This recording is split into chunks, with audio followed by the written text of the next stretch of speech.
नाही, अर्थातच ते जर दुखवलं गेले तर मी खाली भाष्य मुंबईमध्ये केलं होतं की आमच्या आघाडी किंवा आघाडी कशाला विरोधकही जर असेल तर एका सुसंस्कृत राजकारणामध्ये फक्त चव्हाण साहेबांचा फोटो लावून सुसंस्कृतपणा येत नाही. त्याच्यासाठी आपण कृतीही तशी केली पाहिजे. आणि त्याच्यामुळे मला असं वाटतं की जर शिवसेनेचे काही लोक दुखावले गेले असतील तर अर्थातच त्यांच्याशी मी दिल्लीतही चर्चा केली आणि आम्ही सगळे मिळून एकामेकाला दुखवलं जाणार नाही याच्यासाठी आम्ही सगळेच मिळून प्रयत्न करणार. काही लाडक्या बहिणींच्या उत्पन्नासंदर्भात सरकार प्रातिपदिक विभागाची मदत घेणार आहे. यामध्ये जमीन असेल किंवा त्यांची कागदपत्रे तपासणार आहे आणि 2.5 लाखाच्या वरच्या महिला आहेत त्यांना यातून वगळणार आहे. कसं बघताय? मला खरंच काही आश्चर्य वाटत नाही, कारण का इलेक्शनच्या आधी अनेक वेळा ह्या योजना अतिशय उत्तम आहे आणि आमचं सरकार आलं असतं तर आम्ही 3,000 रुपये देणार होतो आणि यातली एकही महिला आम्ही कमी केली नसती, कारण आम्ही खूप विचार करून फायनान्शियल प्लॅनिंग करूनच आम्ही तो निर्णय कसा घ्यायचा आणि त्याची कशी अंमलबजावणी करायची हे आम्ही आधीच ठरवलं होतं.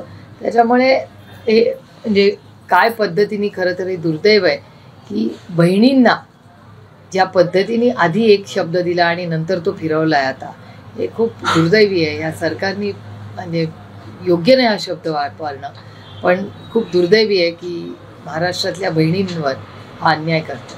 महाराष्ट्रातील जागावर काँग्रेसने शेवटच्या मिनिटापर्यंत गाठलेला हा अनाकमी होता.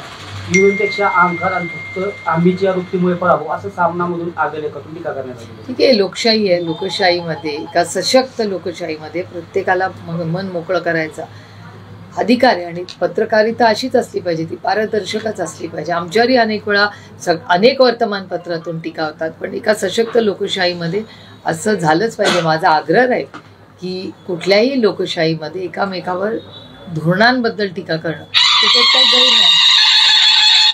केंद्राचा अर्थसंकल्प सादर झाला, आता महाराष्ट्राचा देखील अर्थसंकल्प सादर होणार आहे. निवडणुकीच्या काळामध्ये महाविकास आघाडीकडून किंवा तुमच्याकडून देखील कर्जमाफी शेतकऱ्यांची होणार असं आवाहन केलेलं होतं निवडणुकीच्या काळामध्ये. आताच्या अर्थसंकल्पामध्ये कर्जमाफी होईल असं वाटतंय का? देवेंद्रजी म्हणले होते की आमचा सरकार आल्यावर आम्ही 7-12 कोरा करू, कर्जमाफी करू, त्यामुळे बजेटची वाट बघूया. महायुतीत कोल्डवार आहे अशी विरोधकांकडून टीका केली जाते, परंतु हे धांदात खोटे असं उपमुख्यमंत्री अजित पवार म्हणतात. आता बातम्या तुम्हीच करता, त्याच्यामुळे माझ्यापेक्षा तुम्हाला जास्त माहिती असेल.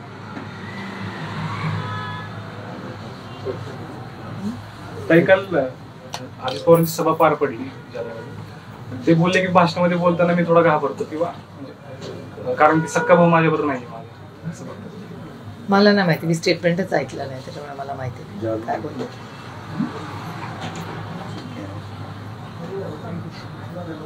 हॅलो.